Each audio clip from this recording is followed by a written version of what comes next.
Salut à tous, je suis Ludivine Meunier, votre Deep Coach en développement et transformation personnelle. Bienvenue dans cette nouvelle vidéo d'inspiration, votre rendez-vous hebdo du mercredi, pour vous motiver et booster votre quotidien. Ce mois-ci, j'ai décidé d'aborder avec vous le thème des émotions. Les 4 vidéos à venir vont toutes traiter de ce sujet fondamental si vous voulez transformer votre monde intérieur et votre monde extérieur. Beaucoup de coachs parlent sans cesse de la pensée positive. Mais avoir un mental d'acier ne sert strictement à rien si vous ne vous connectez pas à votre cœur et à votre corps dans lequel s'expriment vos émotions.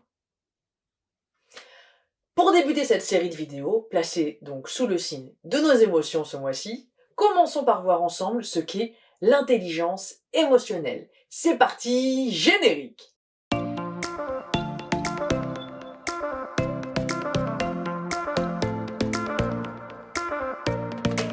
Qu'est-ce qu'une émotion? Une émotion, c'est d'abord une réaction corporelle. C'est-à-dire qu'en fait, c'est un message que va vous envoyer votre corps. L'émotion tire son origine du latin emovere, qui signifie en mouvement. Ça veut dire quoi? Ça veut dire qu'en fait, l'émotion est donc un message qui nous traverse quelques secondes, voire quelques minutes, tout au plus. Si on veut se connecter à soi et se connaître davantage pour passer sa vie au niveau supérieur, si on veut connaître et comprendre nos émotions, c'est absolument primordial de détecter les messages que notre corps nous envoie. Le problème, c'est qu'au-delà en fait des 5 émotions naturelles que nous ressentons, qui vont être donc la joie, la tristesse, la peur, la colère et la surprise, il en existe en fait plus d'une centaine d'autres que nous avons souvent du mal à détecter. Et en fait, en plus d'avoir du mal à les appréhender, bien souvent, vous êtes nombreux à vous être complètement coupés de vos sentiments. Et donc, de votre corps. Et du coup, de vous-même. Vous allez, pour beaucoup d'entre vous, courir un peu partout avec votre esprit qui va toujours être occupé. Et vous ne prenez plus le temps de faire attention à ce que vous ressentez. Et c'est alors que vous vous coupez de vos sentiments. Pour certains d'entre vous, vous avez du mal à vous autoriser à ressentir vos émotions. Parce que pour vous, c'est en fait tout simplement synonyme de fragilité. Vos émotions vont être beaucoup trop perturbantes à gérer et au lieu de les accueillir et de les laisser s'exprimer, vous allez tout simplement les refouler. Vous savez, ça va être par exemple quand on va refouler un stress que l'on va ressentir par exemple avant un entretien d'embauche ou avant un événement qui est important pour nous. Et pourtant,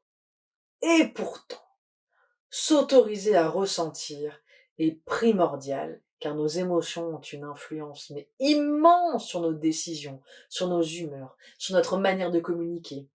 Sur notre manière de communiquer avec nous, mais sur notre manière aussi de communiquer avec les autres.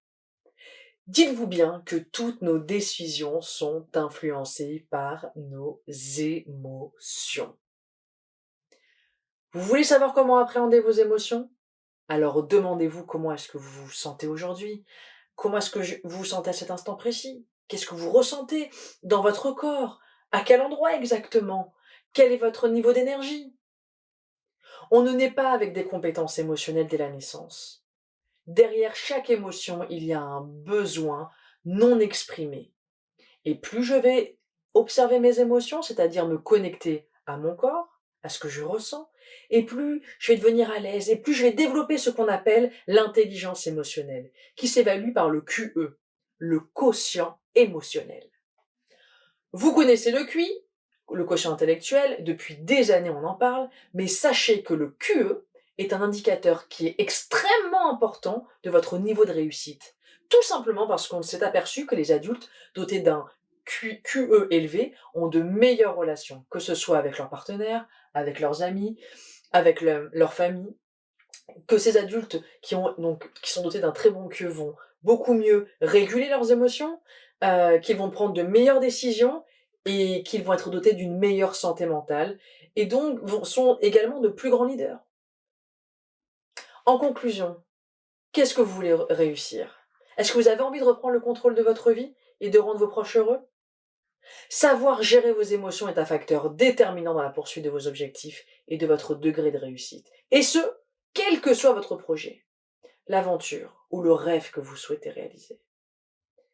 Je fais partie de ceux qui pensent qu'apprendre à gérer ses émotions est un élément tout aussi essentiel, si ce n'est plus, que maîtriser uniquement la qualité de ses pensées. Et d'ailleurs, on se rend compte que les deux sont étroitement liés. Mais ça, on le verra plus tard. Pour aujourd'hui, c'est fini. Je vous souhaite de passer une excellente journée, une excellente semaine avant notre rendez-vous de mercredi prochain. Mettez-moi un petit like, un petit commentaire, un petit j'aime, faites partager les vidéos, c'est pas de la pub que je vous demande de faire les amis, comprenez-le bien, c'est juste que mon envie elle est tellement énorme de vous communiquer ces messages de bienveillance, de bonté, de confiance en soi. J'ai tellement envie que vous retrouviez le leadership dans votre vie et surtout que vous puissiez rayonner. Et vous savez, peu importe les épreuves que l'on passe, il y a toujours de l'espoir parce que notre cœur est vraiment notre seul guide. Et quand vous connectez à votre cœur, quand vous connectez à vos émotions, mais vous pouvez absolument tout passer dans votre vie. Croyez-moi. Je vous embrasse fort et je vous dis à la semaine prochaine. Bye bye.